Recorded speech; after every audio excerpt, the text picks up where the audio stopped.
Assalamualaikum warahmatullahi wabarakatuh teman-teman. Perkenalkan, saya Adelia Putri Wulandari. Pada kesempatan kali ini, saya akan membahas tentang pengendali aras. Nah, yang akan kita bahas pada video kali ini yaitu yang pertama ada variabel proses, yang kedua ada analogi proses, yang ketiga ada alur dan logika proses, dan yang keempat ada aksi proses dan aksi pengendali.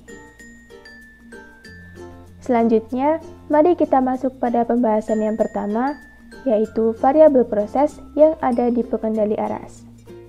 Nah, variabelnya di sini ada 3.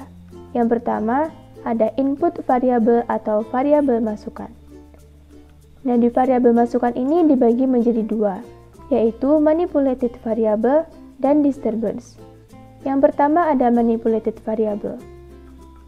Manipulated variable atau MV ini merupakan variabel yang dapat diubah-ubah atau diatur besarannya supaya proses variabel atau PV-nya sama dengan set point atau SP.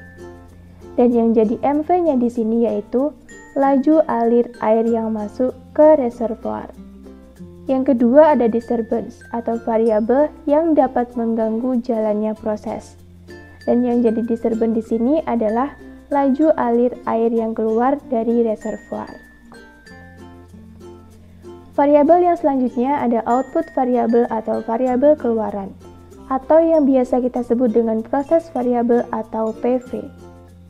Nah, PV ini merupakan variabel yang dikendalikan supaya nilainya bisa sama dengan set point. Yang menjadi PV di pengendali aras ini adalah ketinggian air di dalam reservoir. Nah, yang terakhir ada set point. Set point ini merupakan nilai dari proses variabel atau PV, yaitu nilai dari ketinggian air di dalam reservoir yang kita inginkan atau yang sudah kita tetapkan. Nah, itu tadi adalah 4 jenis variabel yang ada di pengendali aras. Selanjutnya, sebelum masuk ke penjelasan proses, kita akan membahas dulu tentang analogi proses dalam blok diagram untuk pengendali aras. Nah, jenis blok diagram ini merupakan jenis pengendali feedback atau feedback controller. Dan dalam blok diagram ini dibagi menjadi 4 bagian atau elemen. Elemen yang pertama ada controller. Fungsi dari controller ini adalah untuk membandingkan nilai set point dengan measurement variable yang dalam hal ini adalah PV, karena jenis controllernya adalah feedback.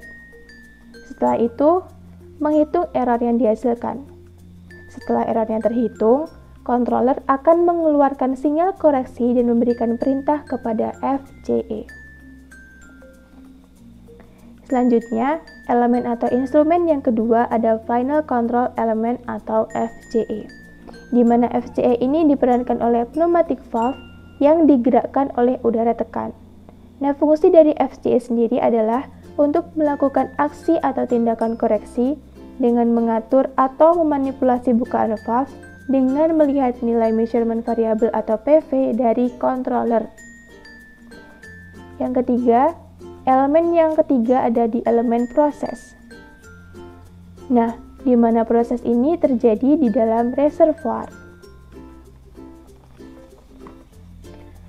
Elemen yang terakhir ada measurement device yang terdiri dari sensor dan transmitter, di mana fungsi dari sensor adalah untuk mengukur parameter dari proses variabel, lalu informasi yang sudah diukur tersebut dikirimkan ke transmitter untuk diubah lagi menjadi sinyal standar.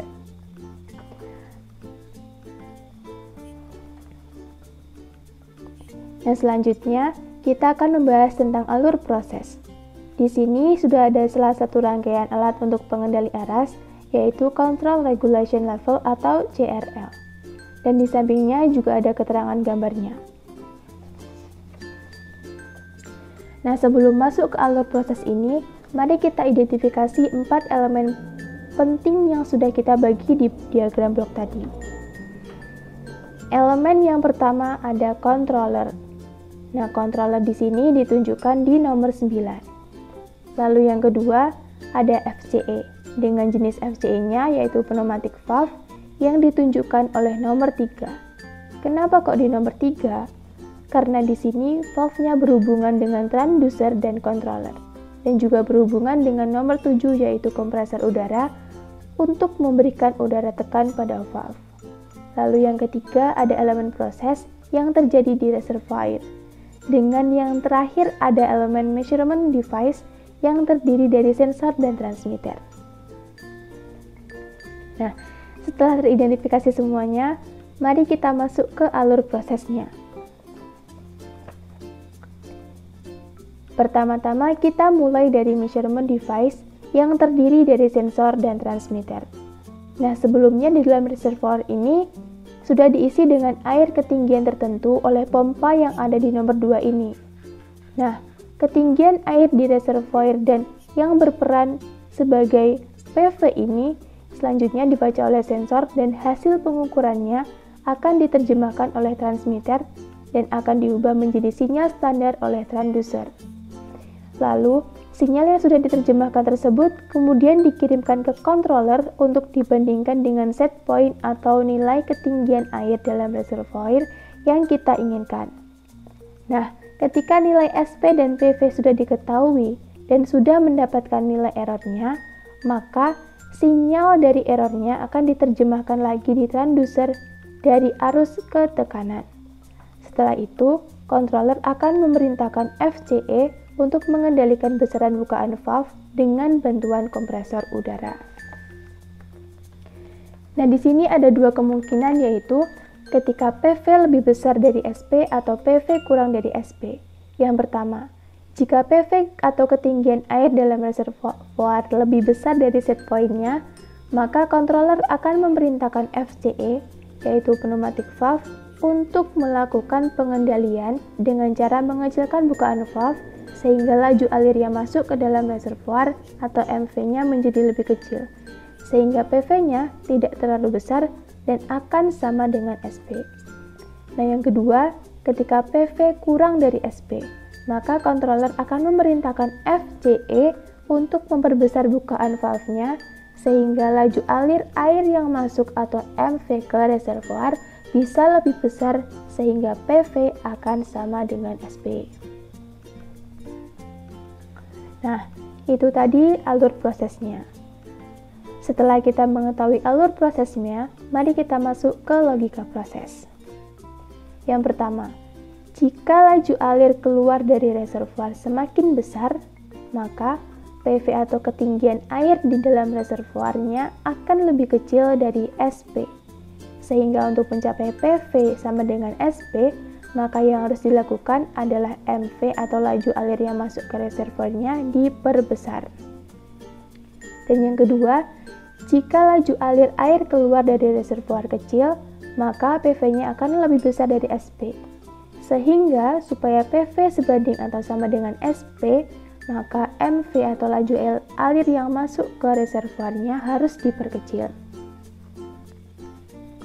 Nah, yang terakhir ada aksi proses dan aksi pengendali. Aksi proses untuk pengendali aras ini berjenis direct acting. Nah, kenapa kok direct acting?